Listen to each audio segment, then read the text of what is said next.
Okay, so hello everyone.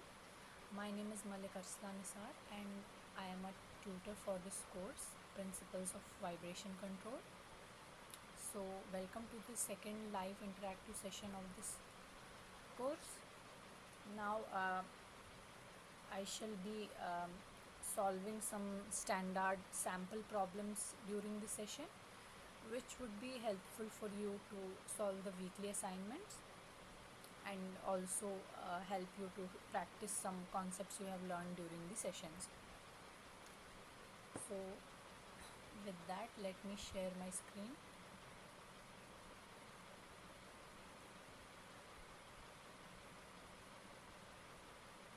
Okay.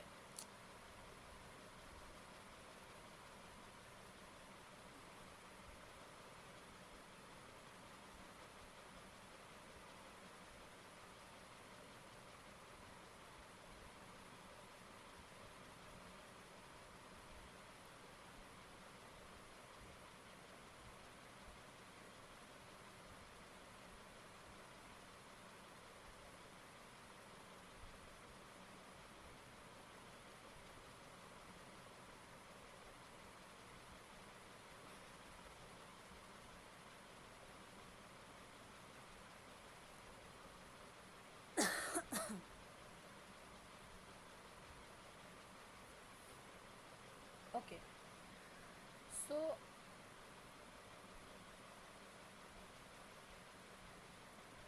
let's get started. So the first question is on the screen, uh, which says that the critical frequency in a viscoelastic material, and there are given certain options. For example, it indicates the frequency corresponding to the highest loss factor, indicates the frequency corresponding to the highest storage modulus, indicates the frequency corresponding to the rubbery flow, and indicates structural resonance. So before checking that what this frequency is corresponding, like before checking out all the options, let's first start with the,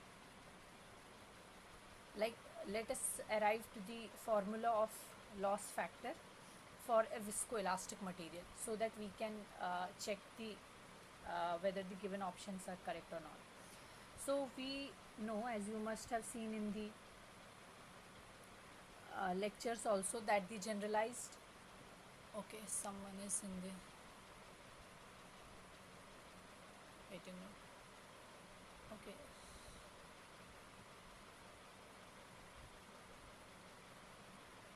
Okay, so generalized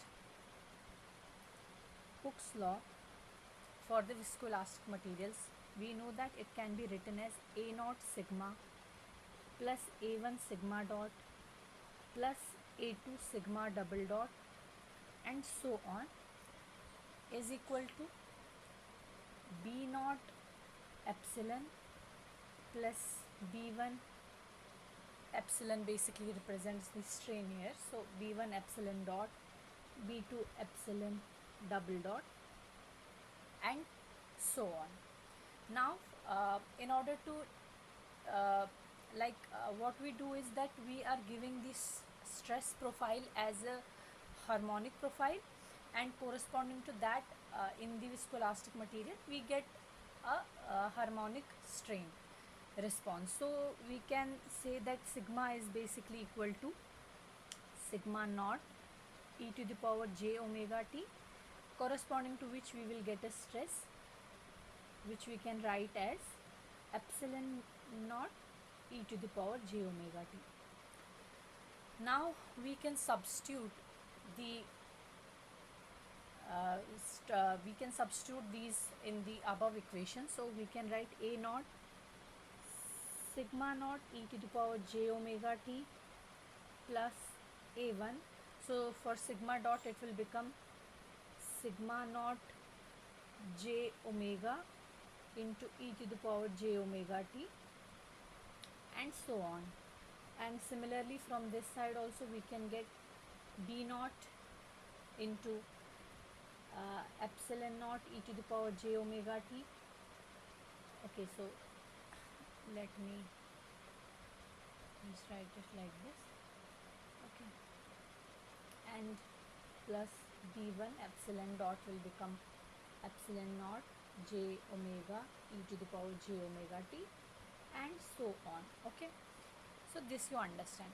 Now what we can do here is that this e to the power j omega t will get cancelled, so and we can take this sigma naught on the left side, we can take it outside, and similarly in the right hand side we can take the epsilon naught outside. So we can write this thing as sigma naught into a naught plus j omega a1 plus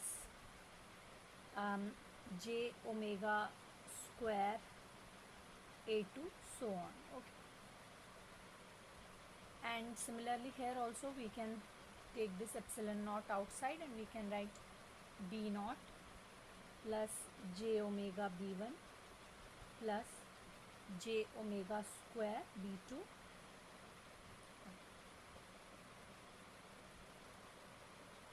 and so on. Okay, now what we can do next is that we can take this sigma naught upon epsilon naught. Okay, and this thing we can write as b naught plus j omega b plus j omega square b2 plus so upon a naught plus j omega a1, it's b1 here, plus j omega square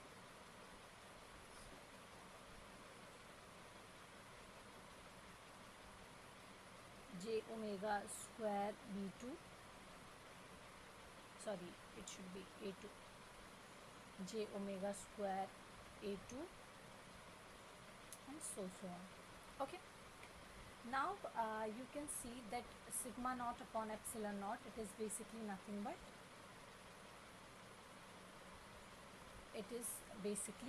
the Young's modulus. So on the right hand side we have some imaginary terms as well. So this Young's modulus, we call it as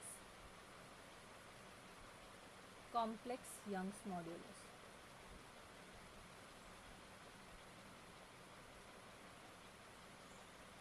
It can be also written as something like E star is equal to E prime plus J E double prime, where this E prime represents the storage modulus and this E double prime represents the loss modulus, or in other terms we can also write it as sigma naught upon epsilon naught into sine of delta plus j cos of delta. Okay, so basically this is just the different representations of the same entity. Now we know that we define loss factor because in the question you have seen that the options are related to the loss factor of a viscoelastic material. So we know that loss factor in this case is equal to sine of delta upon cos of delta, which is basically nothing but this tan of delta. Okay, and which is also represented as E double prime upon E prime. So how do we identify this delta is that experimentally what we do is, as I said, that we are giving a harmonic stress profile to our viscoelastic material, and after that we are getting its response, and the response, which is this strain, it is lagging behind. Okay, so it lags by a phase angle of delta from the stress, and we can measure the profile of stress and strain both experimentally. So that is how we get this delta, and we have seen that okay, and we have seen that after we get those values experimentally, we can easily identify this eta, and we can plot this log eta with respect to the frequency. and we are getting a plot like this, okay, where this peak corresponds to the critical frequency. Okay, so yeah, now we have seen that this peak here, it corresponds to the critical frequency. Now let's come back to the options and see what it's asking. So it says that the critical frequency in a viscoelastic material indicates the frequency corresponding to the highest loss factor. So which we have seen that, yeah, when we plot this loss factor with respect to the frequency, we see that the highest loss factor, which is this peak, is corresponding to the critical frequency of the material. So this option is correct. Okay, now the second option is obviously not correct, because uh, it, it shows that the frequency corresponding to the highest storage modulus is critical frequency, which is not correct. And similarly, other options indicates the frequency corresponding to the Rabi flow, which is not correct, because we know that the critical frequency is corresponding to the highest loss factor. So if this question is clear, we can now move to the second question. So second question is simple, it's just theory based. So I think a learner has joined, so I'll just ask you this thing. So the question is asking that the damping capacity of structural materials depends on the following parameters. Okay, the damping capacity of structural materials depends on the following parameters. First is dislocation, moment and grain boundary slip. Second is magneto and thermoelastic effect. Third is localized plastic effect, and fourth is all of the above. Can you unmute yourself and uh, try to answer this question, Mithika, if you are in the call? Yeah, all of these. Do you know why?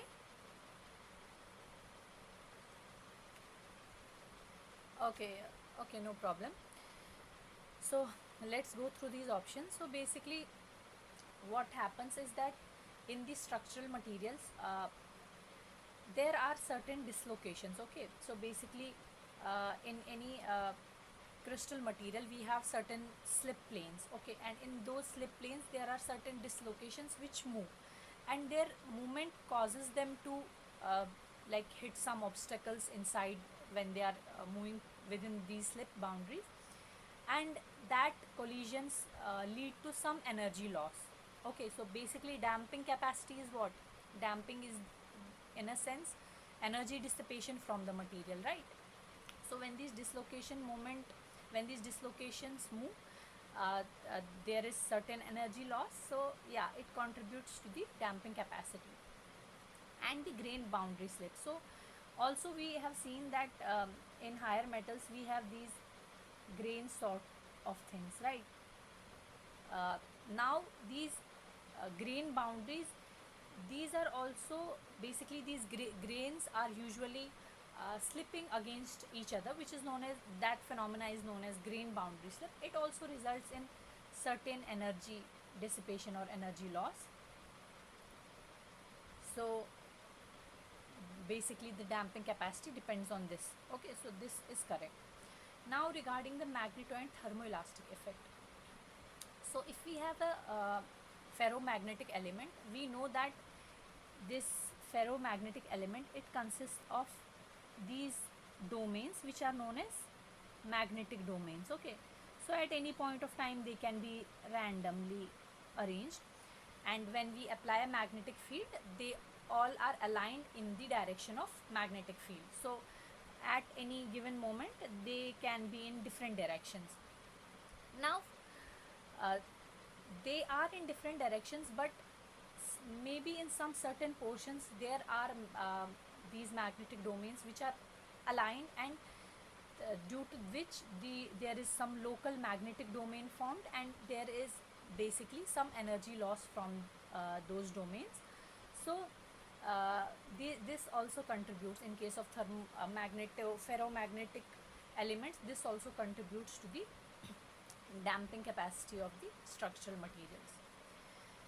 Now the third one is localized plastic effect. So for example, we are taking a material, okay, and we say that the bulk of this material is still in elastic region, okay. We know that when we apply load on a material, so first of all it goes in the elastic regime, linear elastic regime, where the Hooke's law is applicable. After that there is some yielding, then goes the plastic region, and from the plastic region it cannot come back.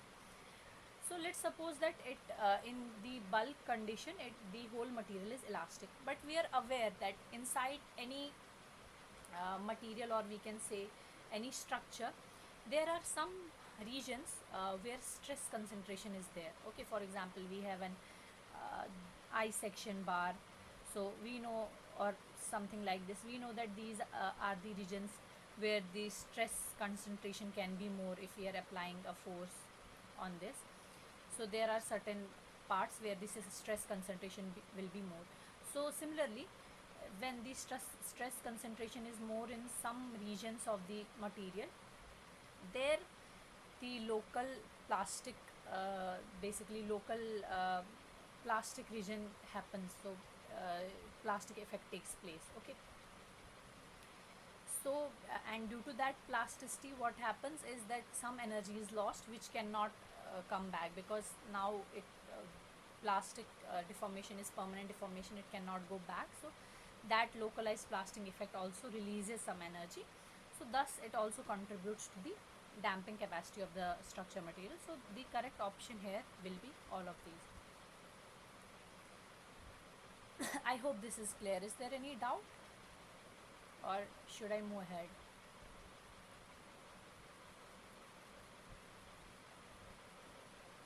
Okay, so now moving to the third question.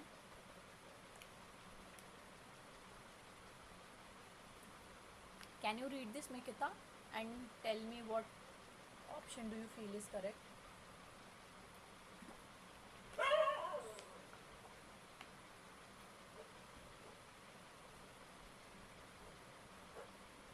Yeah, sure.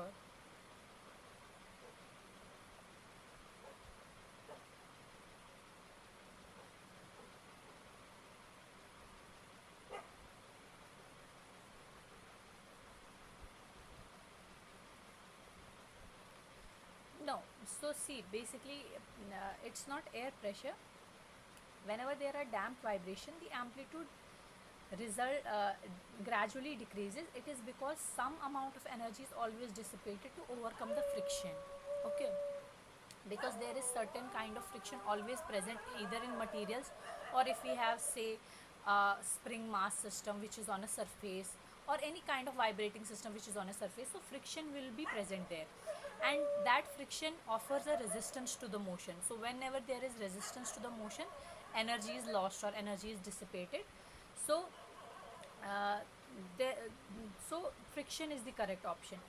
In case of air pressure or fluid pressure, what happens is that air pressure can be static also. For example, we are currently sitting, there is air pressure on us because air is surrounding us, there is certain atmospheric pressure on us, but we are not trying to move, and neither is it resisting us, so there is no energy loss.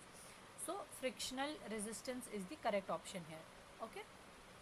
If it had been air drag, for example, that would also have been uh, the correct option, because air drag means when a body tries to move within the atmosphere and the air is resisting its motion, that time also there is energy loss. So air drag could have been a correct option, but you have to note down that this is air pressure, okay. So in the given options, only frictional resistance is the correct option.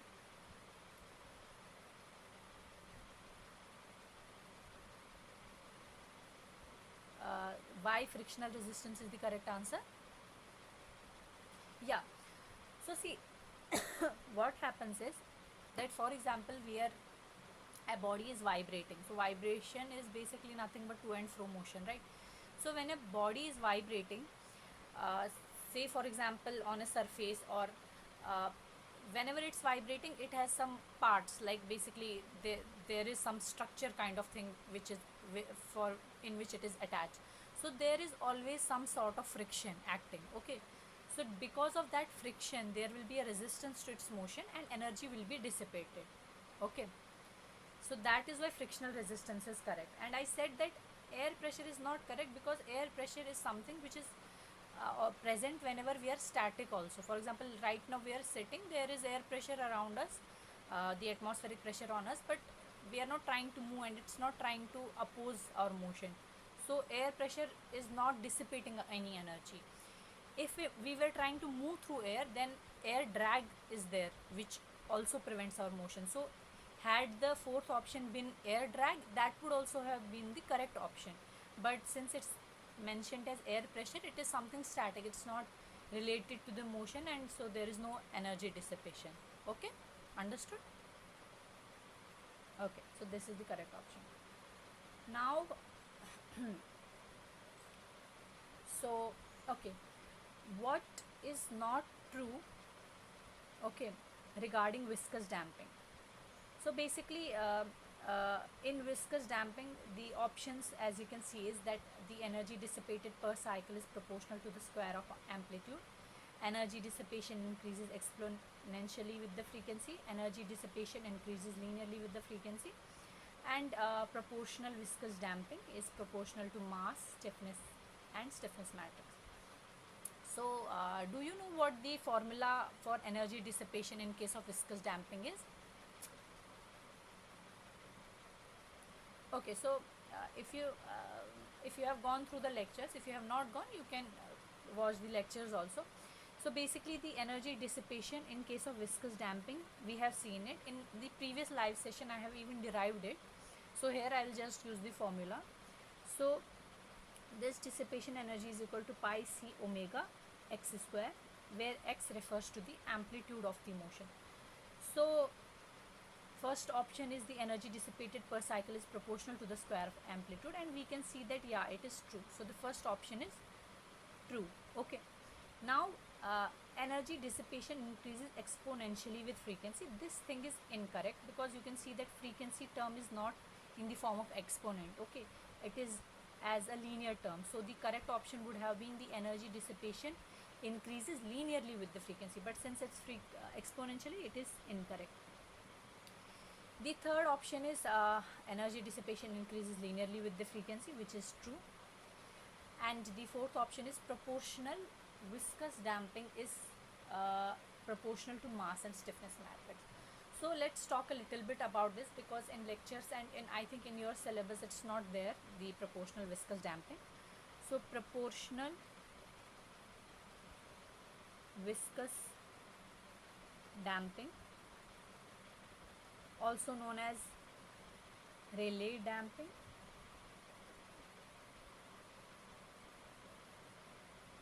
okay. So this we define as, this damping we define as alpha times mass matrix plus beta times stiffness matrix, where alpha and beta are basically constants, and we derive the values of these alpha and beta. So basically, why we use this proportional viscous damping? It is because usually the damping coefficient, which we write as Cx dot, this C, it's difficult to find experimentally, okay, especially for multiple degree of freedom system. So in a multi-degree of freedom, for a single degree of freedom system, it is relatively easy to find, but in case of multiple degree of freedom system, it is difficult. So in that case, what we do is that there are many masses and many stiffness elements in a multi-DOF system. So we say that we propose the damping to be dependent upon the mass matrix and the stiffness matrix, basically the mass and stiffness element, and we propose this kind of formula. So here you can see that the viscous damping is proportional to mass and stiffness matrix. So this option is also true. So among the four options, the only incorrect option is second one. So this should be our answer for question number 4. Okay. Okay. Now moving ahead.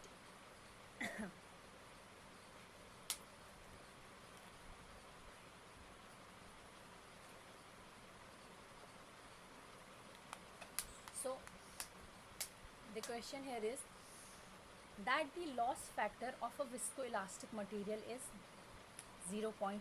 Okay, so the loss factor is given as 0.7, and it is used over a vibrating beam as an unconstrained layer. Neglect the extensional stiffness of the viscoelastic material. Also, neglect all higher terms of the thickness ratio. Then for a thickness ratio of 2 and modulus ratio of 3, the overall loss factor will approximately be equal to. So do you have any idea how we can solve this type of question? Have you gone through the lecture? Okay, so I would recommend that you go through the lectures beforehand, so that it will help you to better understand the basically the questions, because I cannot explain like all the concepts, so it's better you watch the lectures as well.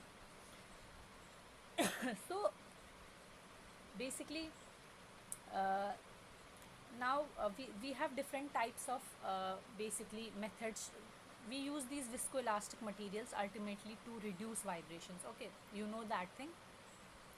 This much you must be knowing, that we are using these viscoelastic materials so that from our system or from our structure we can reduce the vibrations. So basically we can dissipate the energy faster, so that vibrations are not there, because vibrations are unnecessary for us. Now there are many methods by which we can reduce the vibrations. One of them is using these viscoelastic materials. Now even in the viscoelastic materials there are many methods, for example constrained layer method or unconstrained layer method. In the unconstrained layer method, what we do is, suppose we have, this is our beam. Okay, this is our beam. What we do is that the viscoelastic layer is put on top of this beam. Okay, say for example the height of this beam is h1, and let me call the height of this viscoelastic beam as h2. Okay, so when it's vibrating or when it is basically bending, so there is some extensional deformation in this, because viscoelastic material will deform more. Okay, so there will be some, okay, so this is how it will bend.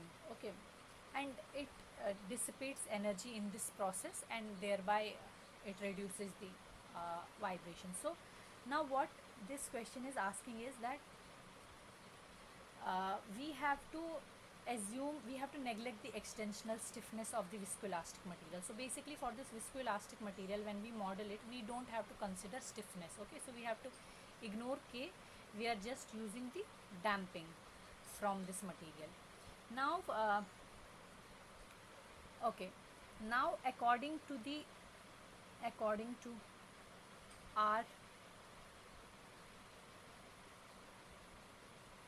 according to RKU, okay, someone is waiting.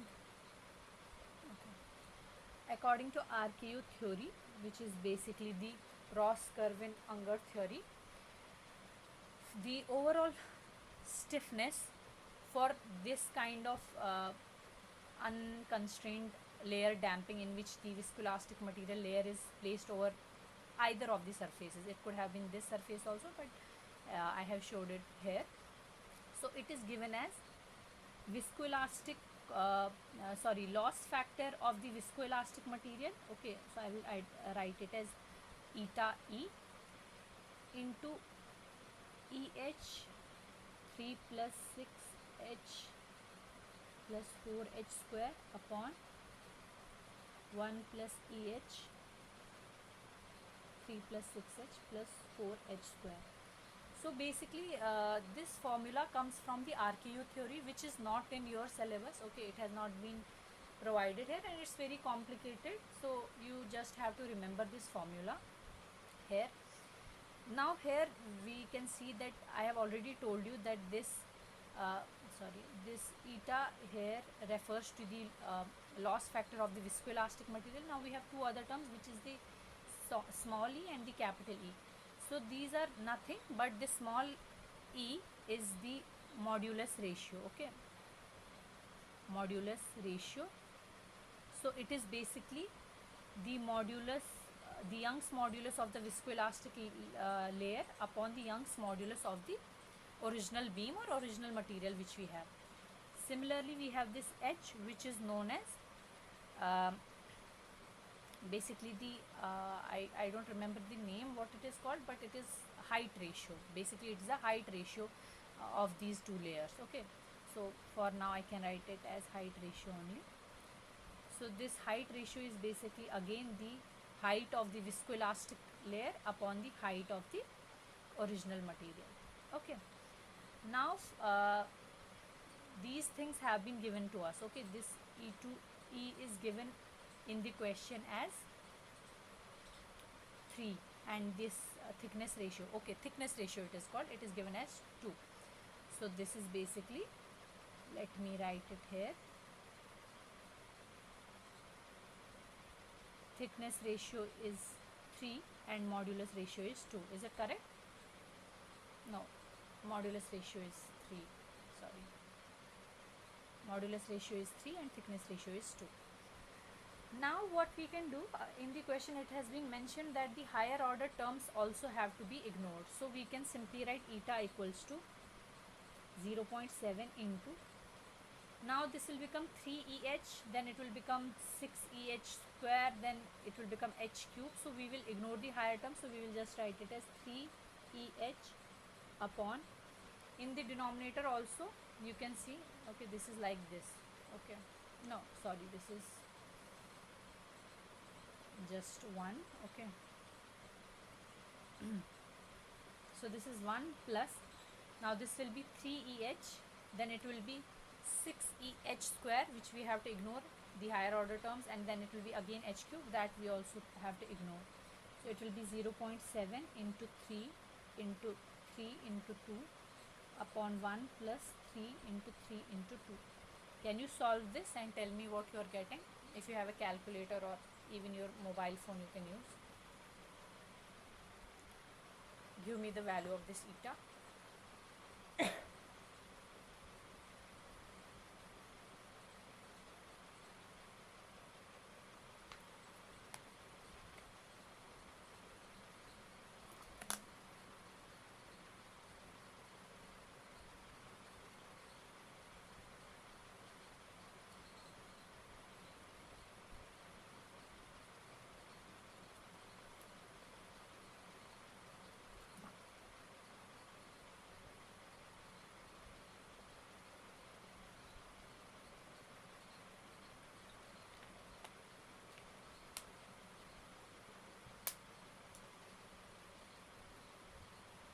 Sorry,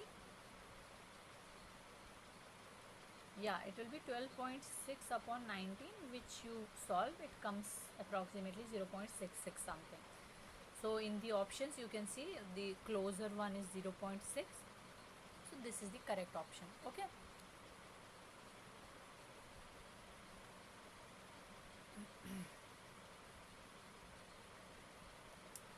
okay, now moving ahead to the next question, we have that the vibrating system is dissipating energy at the rate of 0.01 joule per 10 cycle. The maximum potential energy of the system is 10 joule. The loss factor of the system is what? So this is very simple question, even it is related to the week 1. So can you give it a try?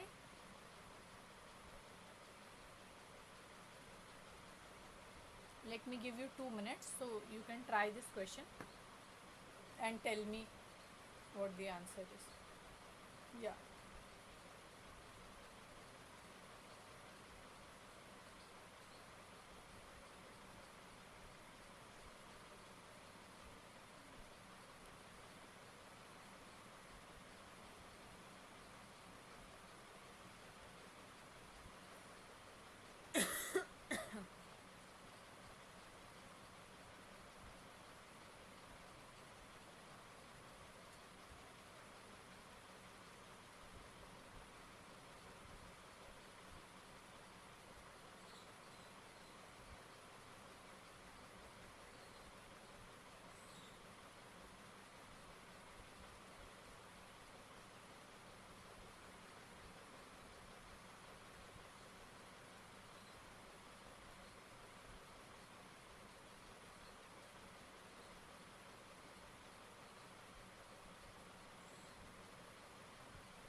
yes, option 4 is the correct answer, because we know that energy dissipation, okay, per cycle is equal to, okay, so energy dissipation per cycle is given as, per 10 cycle is given as 0.01 upon 10. So this is energy dissipation per cycle, okay, because in 10 cycles it's 0.01, so energy dissipation per cycle is this. Now we know that loss factor is what? Energy dissipation per cycle upon the maximum potential energy, okay. So it is very straightforward. You can write it as 0.01 upon 10 into, okay, it is also 1 upon 10, so it will become 1 into 10 to the power minus 3, which is 0.0001, right? Is it correct? Okay, so this is the correct option.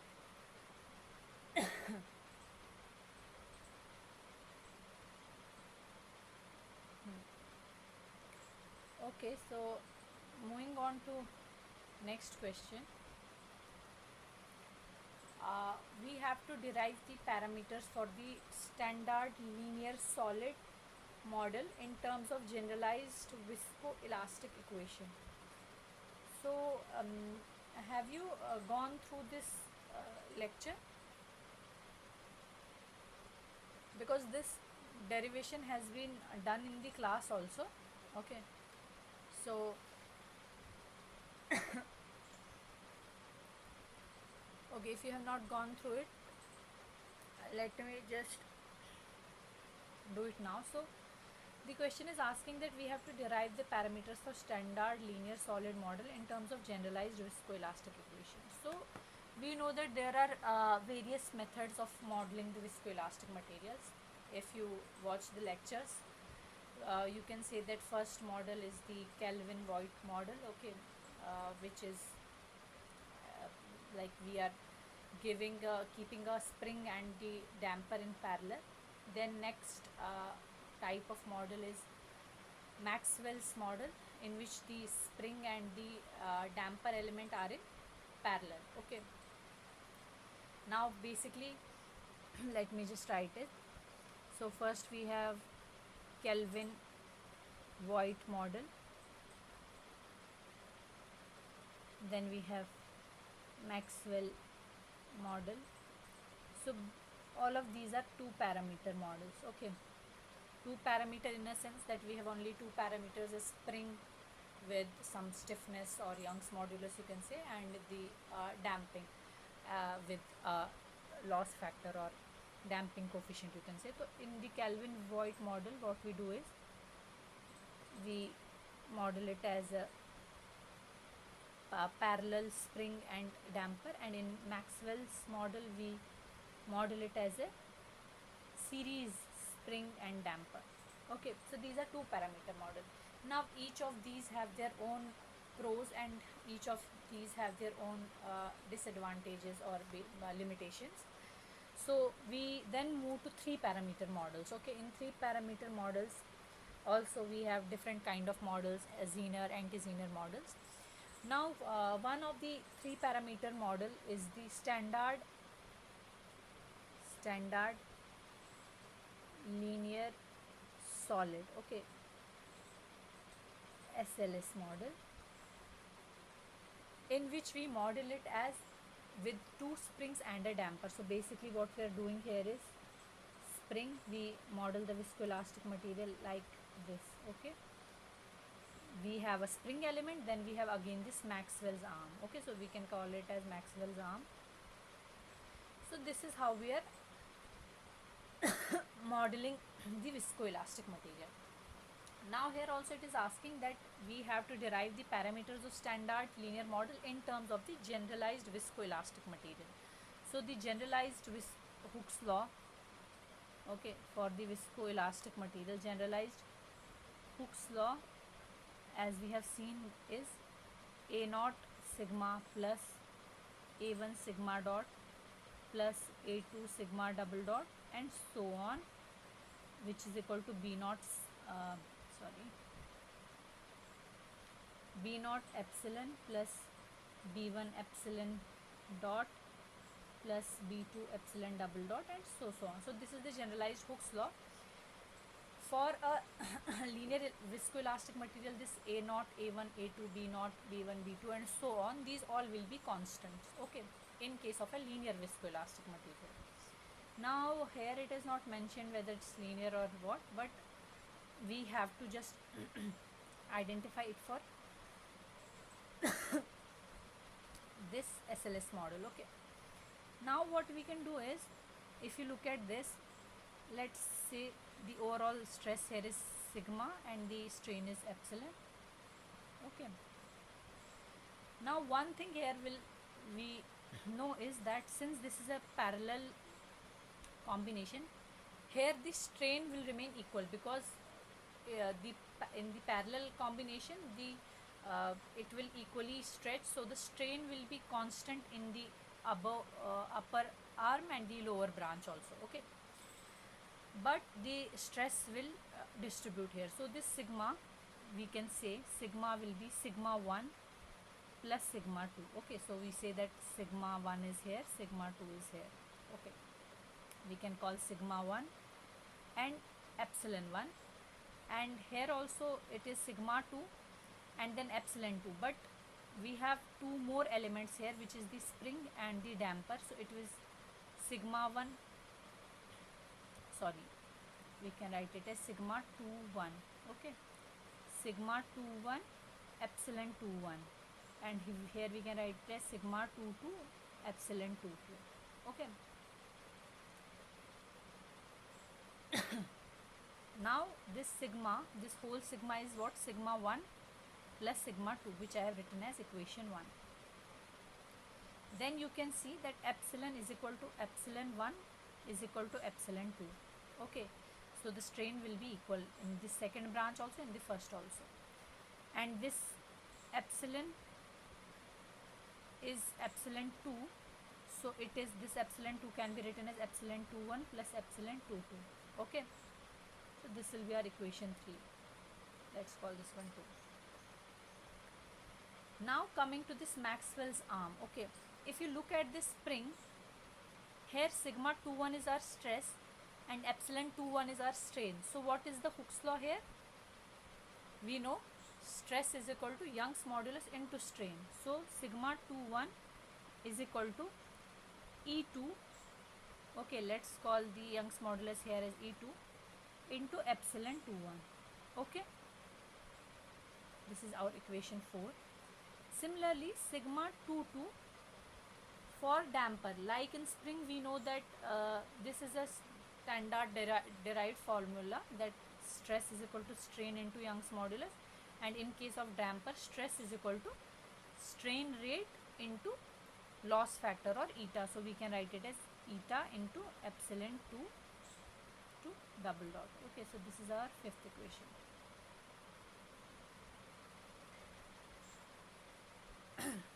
And what we have remained, sigma 2 we have written, epsilon 2 we have written, epsilon 1 where sigma 1 we have to write. So sigma 1 here we can write it simply as, for the spring what it should be, tell me. Sigma 1 will be, okay, so sigma 1 will be E1 into epsilon 1, okay. Simply the Hooke's law we are applying here. Now what we do here is we take the Laplace transform of these two, okay. Now taking the Laplace of these two, sigma 2 1 bar is equal to E2 bar and epsilon 2 1 bar, and sigma 2 2 bar is equal to eta into, we know that when we take the this is basically nothing but dou epsilon d epsilon 2 2 upon dt, and whenever we are taking Laplace of something f dot of t, it becomes like s f of s. Okay, so basically if we have a function f of t and we take its Laplace, it becomes f of s. And if we have, if the function is basically L, we can say df by dt. Okay, so it becomes s f of s. Okay, plus some initial conditions which we are assuming here to be 0. So this eta, it will become eta s and epsilon 2 2 bar. Okay, so now we are getting these two equations for sigma 21 and sigma 22. Now let's move here. Okay, we have this equation E2 is equal to E21 plus E22. Okay, E21 plus E22 bar. Now if we want to write this E21 bar and E22 bar from here, what we will write it as sigma 21 bar upon epsilon 2 bar, or you don't need to write bar on this, plus sigma 22 bar upon eta s. Okay, now see here, this sigma 21 and sigma 22, in the series elements the stress remains same while the strain changes. So here E21 and E22 will be different, but sigma 21 and sigma 22 will be same, and we can simply call it as sigma 2. So we can write it as sigma 2, we can take it out, and where we can write 1 upon E2 plus 1 upon eta s. Okay, now we have done till here. So what we can do next is we can we can further simplify this thing. So we can write E2 as sigma 2 E2 bar. Here we can write eta s plus E2 upon eta s E2. Okay, this thing. Then we can write sigma 2 bar as eta s E2 upon, okay, upon E2 plus eta s into epsilon 2 bar. Now we have gotten this sigma 2 bar, and do we have sigma 1 bar? Yeah, sigma 1 bar also we have, because sigma 1 is simply E1 epsilon 1. So we can simply write the total sigma bar as sigma 1 bar plus sigma 2 bar. Sigma 1 bar we will put from here, which is E1 epsilon 1. So we can write it as E1 epsilon bar plus sigma 2 bar we have just seen, we can write it as eta s E2 upon E2 plus eta s epsilon 2 bar. Okay, now this epsilon 2, here you can see it is simply epsilon. So here also we can write simply epsilon. I know this is a little complicated, but the questions further will be relatively simpler. Okay, so this derivation is a bit difficult, so that is why I am showing it again here. It's also present in the lectures, you can go and watch also. Now here you can write E1 plus eta s E2 upon E2 plus eta s into epsilon bar. So ultimately we have sigma bar and E bar. Now what we can do here is we can take the inverse Laplace of this equation. Okay, let me write the final equation first. Sigma bar is equal to E1 plus eta s E2 upon E2 plus eta s into epsilon bar. Or you can further do one thing, you can write it as sigma bar into E2 plus eta s. Okay, so basically I am taking it here, which is equal to E1 into E2 plus eta s plus eta s E2 into epsilon bar. Okay, and what you can do is you can divide the whole thing by E2 so that the coefficient of this sigma bar is 1. So it is sigma bar plus eta s upon E2, which is equal to E1 by E2 into E2 plus eta s plus eta s, and ultimately it's epsilon bar. Here what you can do is you can rearrange it a little bit, otherwise it's fine like this also. Sigma bar eta s E2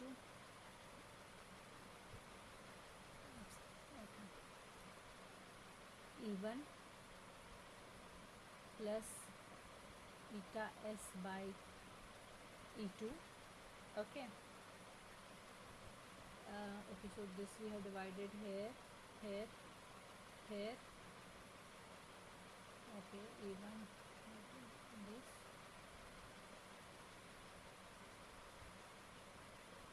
Okay, so again eta s by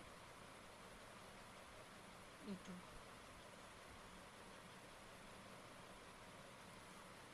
This you can further simplify by taking this 1 upon E2 as common. So now when you take inverse Laplace of it, okay, inverse Laplace of this whole thing, it will come out to be sigma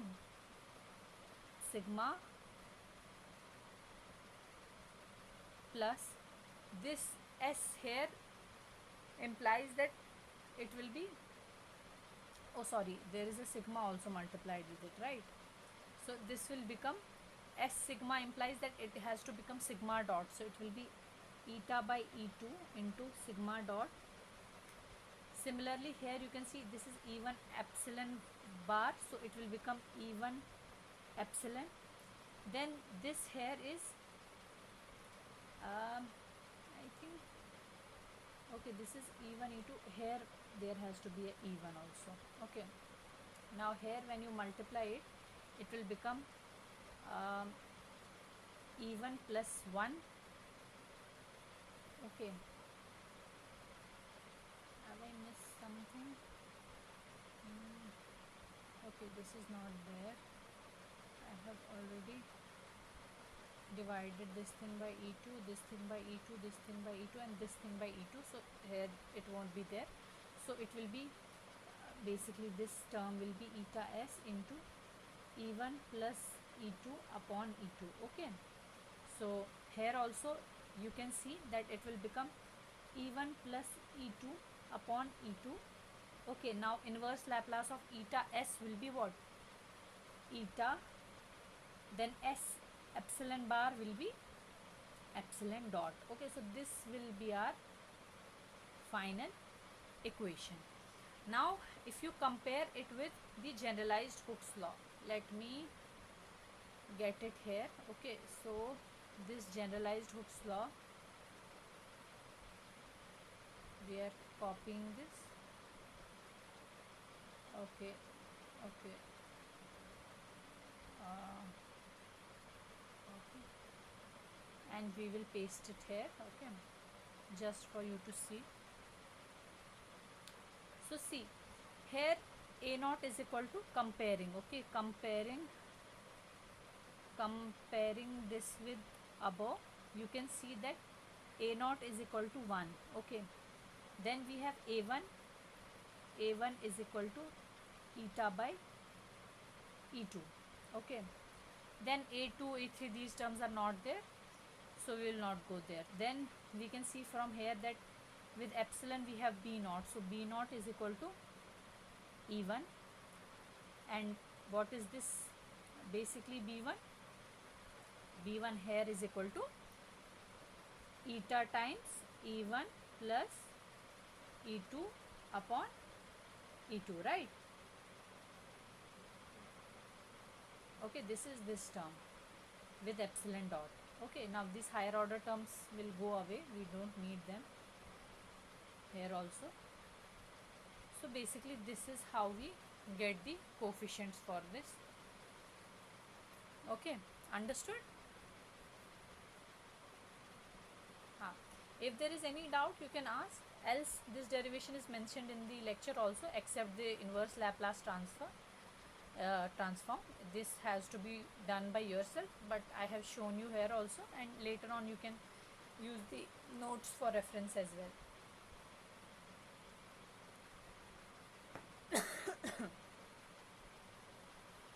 Now we have a similar question, but it is relatively simple.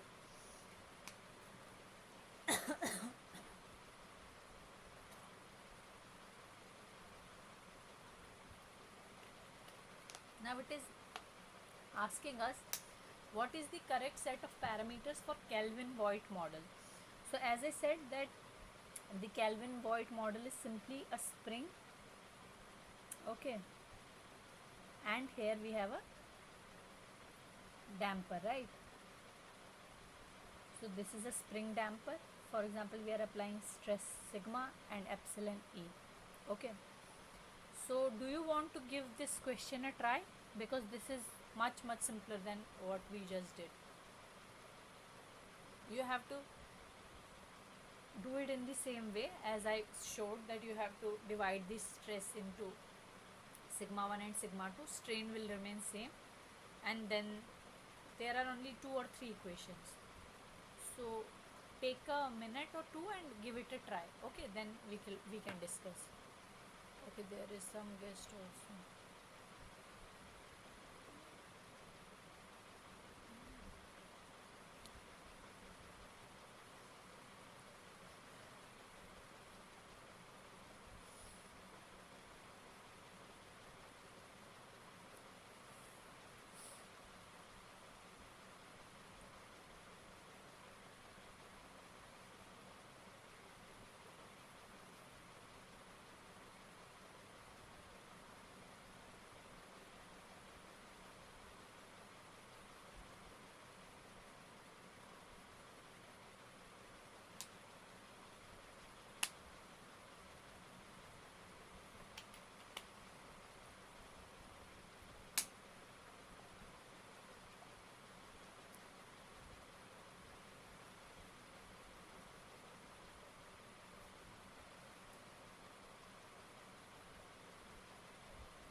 Have you done it?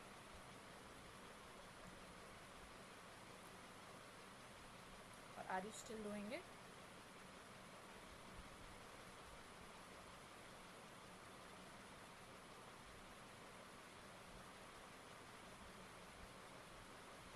Okay, if you are solving it, let's do it together also. As I said that this sigma and epsilon we have here, and since this is a parallel combination, the strain will remain same. So here the strain will be epsilon, here also the strain will be epsilon. But this sigma will get distributed, so let's call this stress here as sigma 1 and this stress here as sigma 2. Now we know from the Hooke's law, generalized Hooke's law, that for the spring element our sigma 1 will be E1 into epsilon, right? So this is basically our linear elastic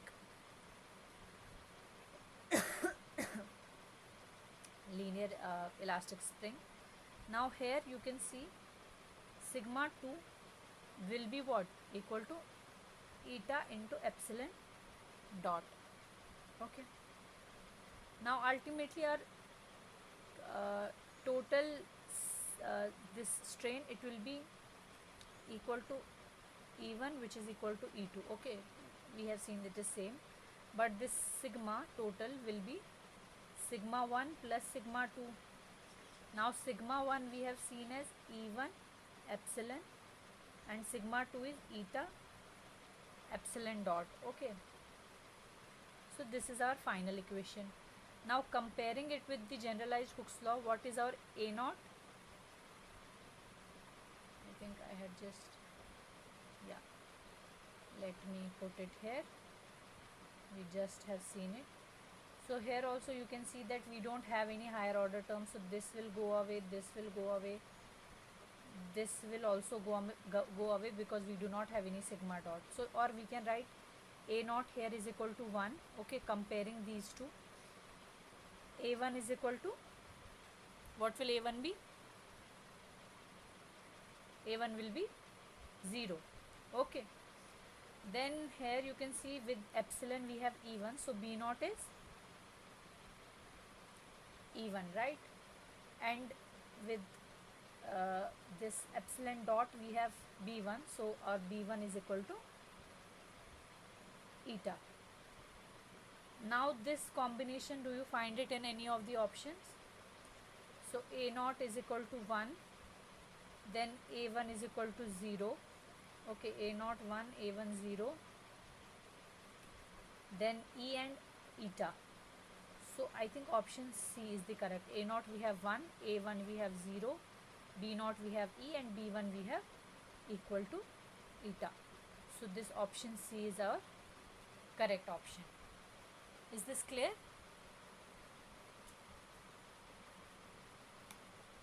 Is this clear, or do you have any doubt?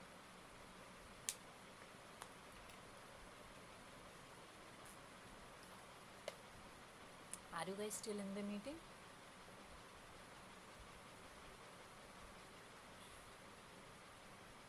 Okay.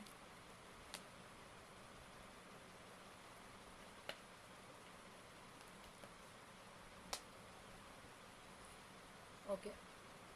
So should we move ahead? So now in the ninth question we have in a hysteretic damping system with alpha equal to 3.14 into 10 to the power 2 and the excitation frequency is 10, the equivalent damping constant will be. Okay, so we have seen that for a hysteretic damping the energy dissipated, okay, let me write it as dH. Okay, so the energy dissipated in a hysteretic damping is directly proportional to the amplitude square, right? And when we change this proportionality into equality, there is this constant which is known as alpha. Okay, so this is directly proportional and this is alpha, so don't confuse these two. So this is x square. Okay, now when we are trying to get the equivalent damping constant, what we have to do is that for the viscous damping we know energy dissipated is equal to pi c omega, pi c omega x square, right?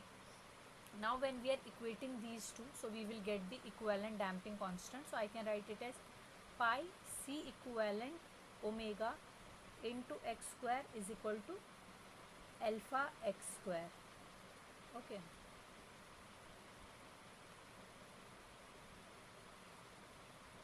so this and this will go, so our c equivalent will be alpha upon pi omega. Now alpha is 3.14 into 10 to the power minus 2. This is 3.14 into omega is 10 radians per second. So this will be 10 to the power minus 3, which is 0.001. Okay, is this correct? Do we have any option here? Yes, so option 1 is the correct option. Is this one clear? Is this question clear? Or do you have any doubt?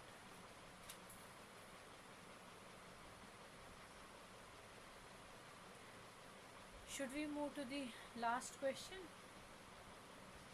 So this will be the last question for today's session. But since this is also somewhat related to the week 1's lecture, I would like you people to try. Okay.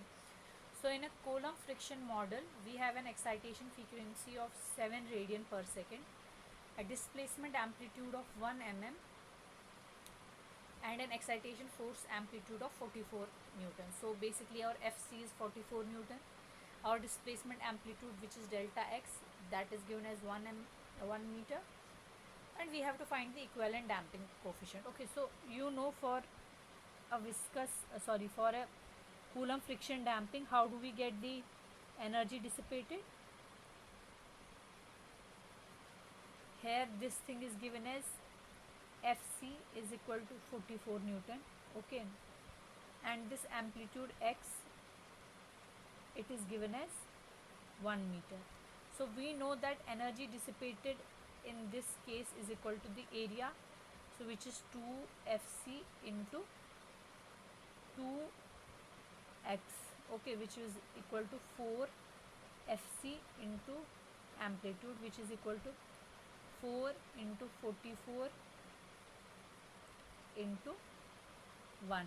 Okay, so now this you have to equate with the equivalent damping coefficient like here and give me the C equivalent. Come on, do it yourself and tell me what the answer is coming out to be.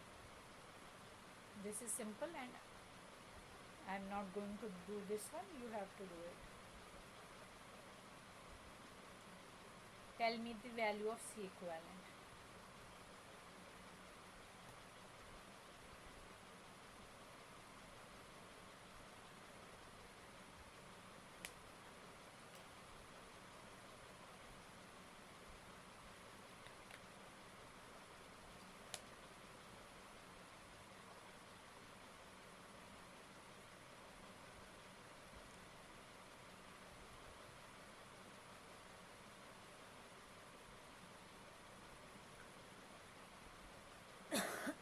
You will equate it with pi C equivalent omega x square. Now this square will be cancelled with this, which implies C equivalent will be 4 Fc upon pi omega x. So what is this coming out to be?